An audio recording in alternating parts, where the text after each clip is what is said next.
Hi, welcome. On this video, I'm going to be performing distance work with Mylo. And for this exercise, I have a longer leash for this to create a little bit of distance. And so here's the thing again, is I'm starting to build a picture in terms of fading, in terms of changing perceptions of dogs. Again, I'm going through a very specific sequence, okay, by way again of an interaction-based approach in terms of, again, of influence being part of the equation, in terms of just like parental influence, establishing focus the right way. So again, during the first part of this sequence, the process itself, you'll see how everything's very close in, okay? I'm very, very close in. The integrity of these interactions is very, very specific because, again, it's about how this aligns. Okay, so again, I'm advocating because as I'm going through this, understand this isn't about appearances a certain way. Okay, understand that a lot of individuals, okay, will again engage in using motivators such as using treats, basically bribing dogs, okay, to respond a certain way, and even in terms of distance. And again, this is the thing that this is how this picture kind of takes shape and why. And as I tell people, you can't trust appearances that way. If you're jumping in, okay, to a relationship problem and motivating dogs to respond in a very superficial way, okay? So, because here's the thing, people will just want to look at a picture, okay, and everything can look really good. A dog could be at a distance in a sit position, and it absolutely means nothing, okay, because, the dog is still, the perception is still not changing. You're engaging in driving the dog to stay, okay? And the dog's basically toll boothing, okay? Basically saying, okay, sure, I'll stay at the distance, but I'm still in control, and there's something in it for me at the end, okay? I'm going to get something that I want.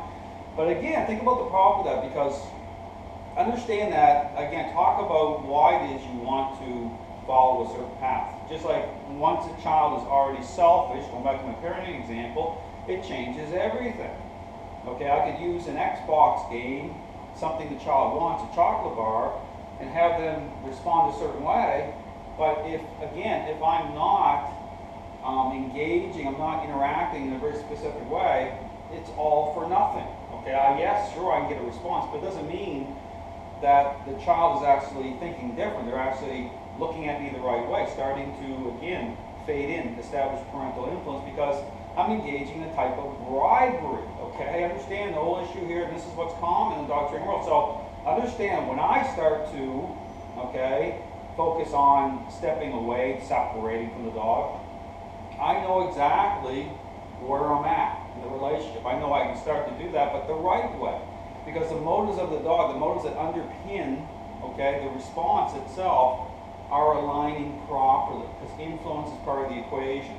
Okay, so understand that, yeah, you can bribe dogs, and day one, okay, if I was doing it that way, day one, I could start to step away from the dog, and the dog remained in the sit position.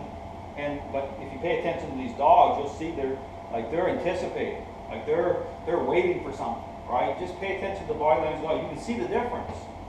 Versus stepping away, and the dog is starting to become very relaxed, very calm, because what the dog's saying, okay, Dale's moving away, but he's in control. But when I say that, it doesn't mean that, to get to a level, it doesn't mean about the dog fearing me, okay, being scared of me, okay? It's about relationship, the proper way, the authoritative parenting style, saying Dale's in control, but, I don't have to, be concerned about anything because all my needs are being met. Okay, that's what it is. The dog's a follower. And so you see the difference. You'll see the difference. Now, when you first start to do this, okay, this way, you'll see, even on Mylo, you're going to see a little bit of shakiness, a little bit of that type, because again, we're still in transition.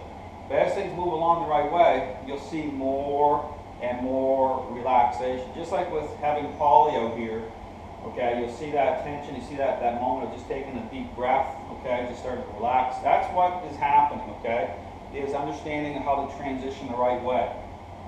Okay, just like being the boss of a big company and moving down into the file clerk position, okay, there's a transition, there's some transition there. Okay, there's going to be some uncertainty. Because you're going from what's known in terms of gaining fulfillment by way of control, okay, and comfort that way, the wrong way, and going down into a different role, okay? But comfort, again, comfort through the right parenting style. So understand, you have to understand how this transition works. So it's all about following the right path. So I'm going to bring Mylo out here, and I'm going to start to move away from him with the longer line. Okay, so this is still attached, so I can still bring him under influence. But you'll notice I'm still going to be asserting influence, even as I'm saying, and this is where I'm going to be saying the come command, okay? But I'm still going to be pulling, okay, because I still need him to feel me in control at a certain level. So as you do this, the dog will become more and more responsive, but you still want to make sure that the dog senses that you're still in control at a certain level, understanding you're still in the middle of an intervention. Okay, there'll be a point where I'm not going to be asserting influence anymore. Okay, because the dots are going to connect properly. I'm fading at a very high level, and now I'm just switching fully to a verbal command. But here, understand this is about packaging. Okay, it's about your verbal commands as part of relationships, part of how the dog sees you in an overall way, and understanding you've already signed off on the relationship contract over time. So you're already faded out. So if you start to use verbal commands through association, you've already established a certain expectation. You've already signed off on it over time. So no good, okay? Don't use verbal commands. When you're using, again, this interaction-based approach, the dog understands the intent by way of what these interactions represent. It's the language of the method. So as I'm pulling on the leash, okay, the dog understands through how I'm pulling, asserting influence, the dog's agreeable, the dog makes sense of my intent. And what that does is it starts to, okay, package up verbal commands, okay, starts to bring, influence by way of verbal commands. They start to have more meaning, okay, as I'm, focusing on the language of the method that way. Then I can start to verbalize more, okay? So understand there's a lot of critical thinking that went into the system, okay? To make sure everything packages up the right way. Okay, it's all about packaging. So for service dog training, there's a time and place to use a motivator. You'll see me motivating, having more fun, right? Motivating at a certain point of the process.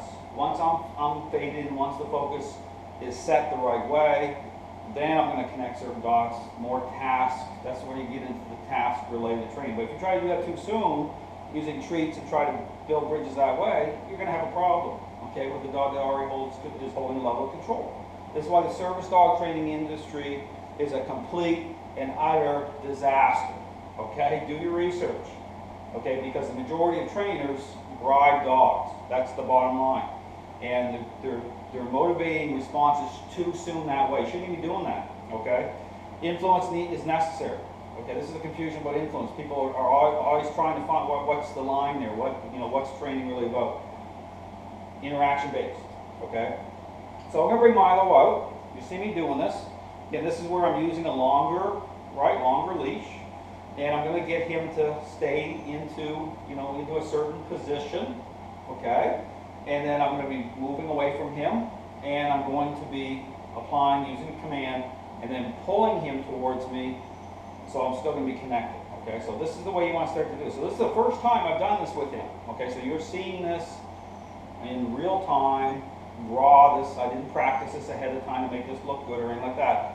This is knowing where I'm at right now, and I can start to set this up. So you see me how I'm using the leash certain ways to get him to stay into a certain spot.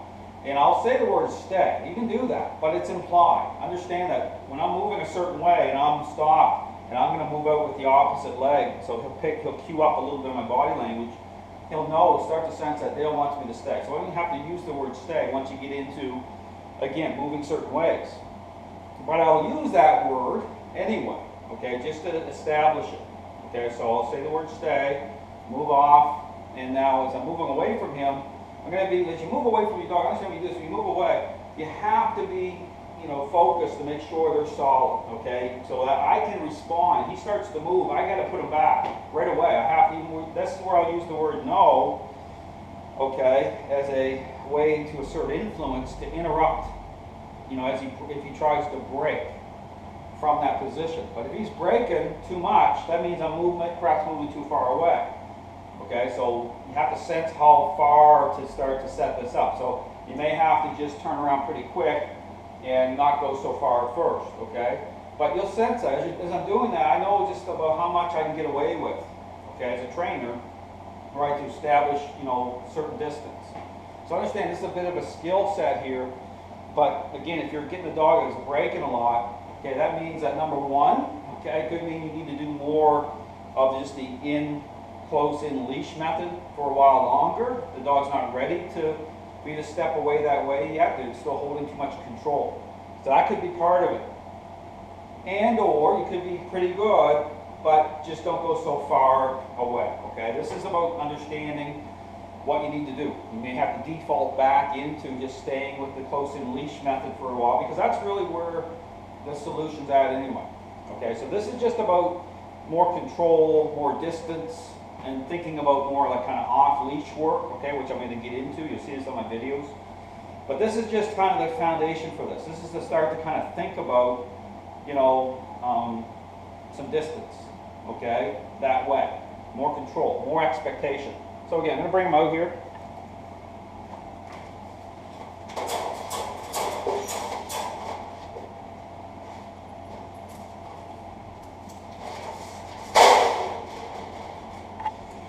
Now again, this is where, okay, he's still on the choke chain here. Now, when I'm doing more of this stuff, I'll start to move more into the flat collar. Okay, but for this exercise here, I'll stay more on the choke chain side of things. I'm going to interrupt some of that head shaking here. I'm going to interrupt some of that. He's trying to, he wants to do a lot of kind of head shaking stuff here a little bit. And some of that just, you know, some of it is about just how he's expressing a little bit. So I'll interrupt some of that. So here, same thing. This plays off of me moving. So as I'm moving here, same thing. When we're moving here to set this up, really, you need really good assertive method. And especially right here, I'll put him in the sit. I'm going to tap. Get my leash ready to move off. Now I'm moving off my right leg. He's on my left side. I move off my right leg. Stay.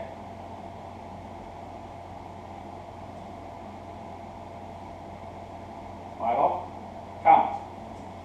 Pull, pull, pull. You want to stay there. I'm going to pull in here a little bit more. I push, pull right here. I'm not going to praise him or anything like that. Now notice he got in close there. He wanted to kind of lock in. I didn't want to come right in tight because, you know, this is the whole point. This is why you want to get dogs right in beside you, because same thing here. I'm not going to let him sniff me.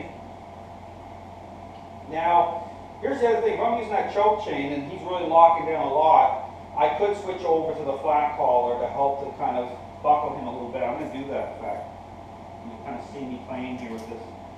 Because then it kind of levels out influence a little bit better. So right here, I can lock in a little bit. See that? So if I sense, and that happened right there, I sense he's kind of locking in pretty hard, not wanting to come in really close to me. Notice here I'm tapping here too. So me tapping is just settling him in to be able to step back again. So again, I'm going to step back. I'm not going to say, if you see broke, I just right away, very quickly, I tapped him back. Right away, tap him back.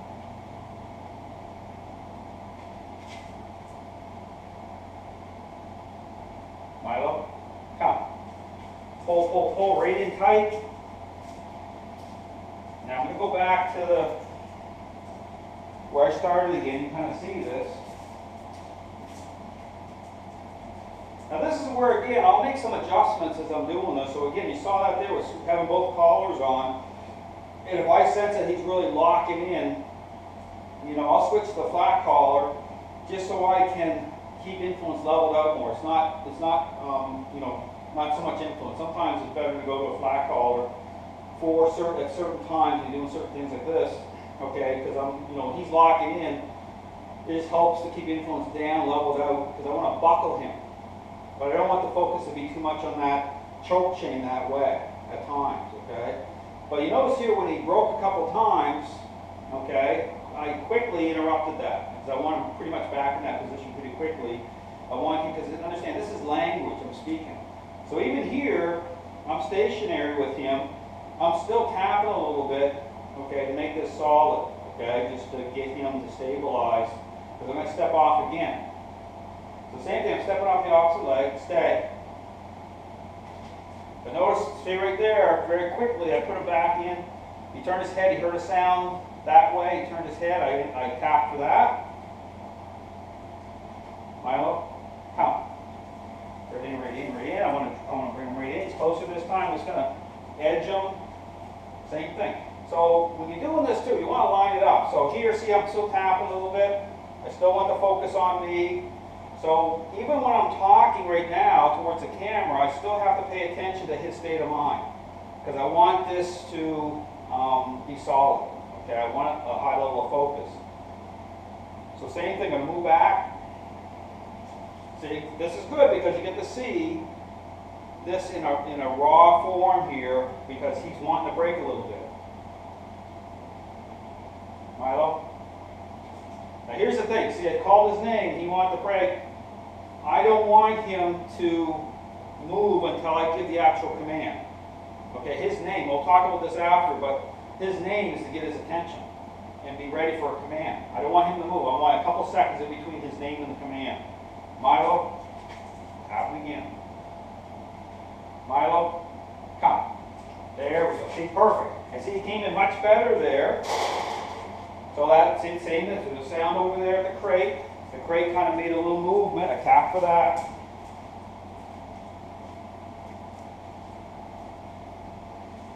So this is great because you get to see how to handle various distractions. Okay, you saw him breaking a couple times and how I dealt with that. Okay, just patience, just tapping him back, you know, even on his name, okay, he wanted to move, which is normal, right? Here's his name, he wants to move. But the language, again, this is all about the language method. The expectation is I don't want him to move on his name, I want him to pay attention to me on his name, because here's the thing, your dog could be across the street in traffic or in some situation where you want to get their attention, but you don't want them to move. You want them to be focused on you for the next command, because I want to be able to have that level of control. So I'll say his name first, wait, then give whatever command it is. It could be a different command. Okay, then he's going to do whatever that command is represents. So here, I do this one more time.